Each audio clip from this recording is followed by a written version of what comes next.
Jóvenes, sean todos bienvenidos a esta nueva clase de historia, con la cual estamos continuando con el repaso del acontecer histórico desarrollado en nuestro país. El día de hoy vamos a hablar ya sobre los primeros presidentes que tuvo la República del Ecuador en su contexto ya de su formación como tal.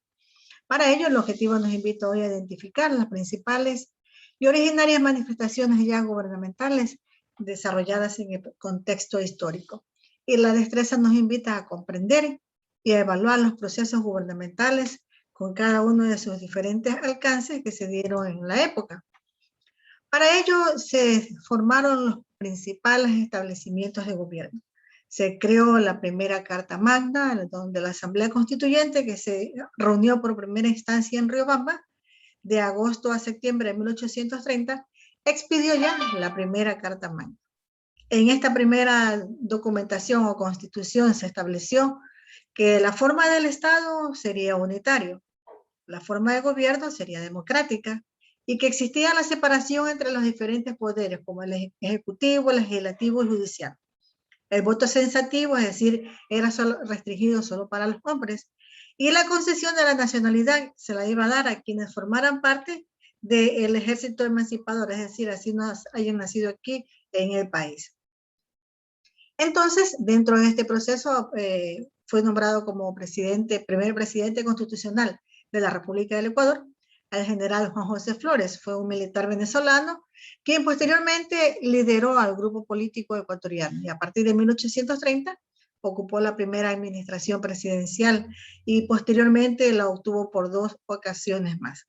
Entonces vemos que Juan José Flores fue nombrado presidente, pero una errada política económica que estaba llevando, dándole privilegio a sus nacionalidades venezolanas, le tomó una anegación de la simpatía de los ecuatorianos.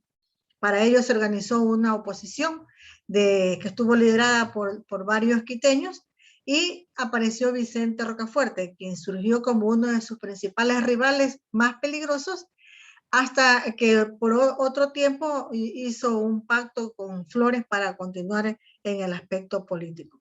Entonces vemos que dentro de estas características aparecieron las primeras leyes ecuatorianas, las que estuvieron implantadas o ya instauradas en la primera Constitución de la República. Esta primera Constitución, que se elaboró el 13 de agosto de 1835, reemplazó a la primera Carta Magna, donde se daban a conocer en esta Constitución los 41 diputados constituyentes, y fue reemplazada posteriormente por la tercera en 1843. Entonces vemos que dentro de las obras que hizo Juan José Flores durante su administración, una de las principales es la incorporación de las Islas Galápagos a lo que hoy es la República del Ecuador en 1832.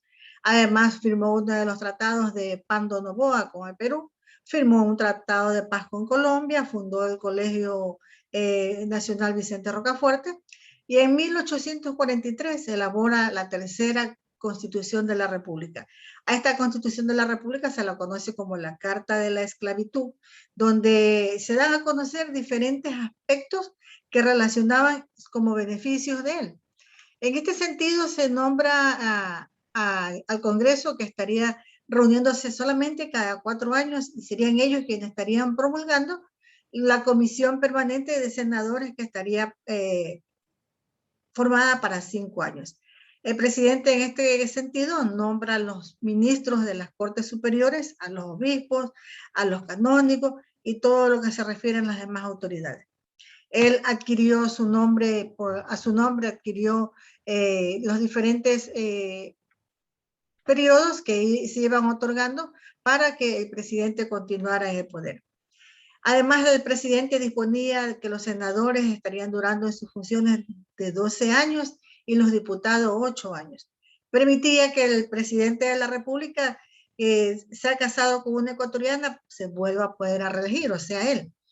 Esta constitución produjo un gran descontento entre el pueblo ecuatoriano, y la terminaron con la manifestación del 6 de marzo de 1845, que es la Revolución Martista. Entonces, esta constitución habría permitido que Flores estuviera gobernando por manera indefinida, si no se la cortaría a tiempo.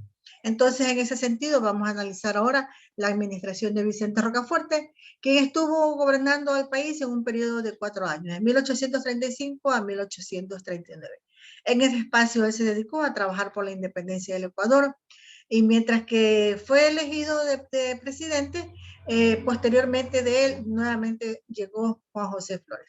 Entonces, Vicente Rocafuerte, desde su gobierno, él se caracterizó porque era antirreligioso, no quería saber nada de la religión, de la iglesia.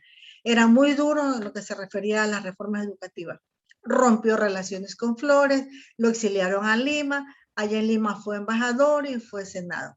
Pero entre sus obras que él desarrolló durante su permanencia en el poder está la promulgación de la primera ley de Hacienda, que esta permitía ordenar las recaudaciones sobre todo lo que era la aduana. Tanto era la desconfianza de Vicente Rocafuerte que él mismo llegaba a vigilar los pagos que se hacían en Guayaquil cuando se exportaba la cascarilla de cacao, entre otros productos, ya a nivel internacional. Otra de sus obras que él desarrolló fue la creación de la segunda constitución como reemplazo de la Carta Magna. Impulsó el comercio exterior, saneó la deuda interna y cumplió con la deuda externa. Intentó suprimir el tributo de los indios e introdujo la tolerancia religiosa ya después de haber sido intolerante.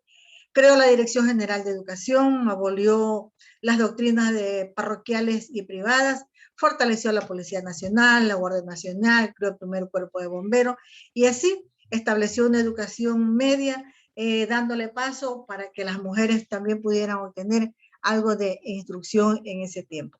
Entonces, jóvenes, seguiremos analizando más el tema de las primeras administraciones dentro de la República del Ecuador y que viva Jesús en nuestros corazones. Nos vemos para analizar durante la clase. Chaito.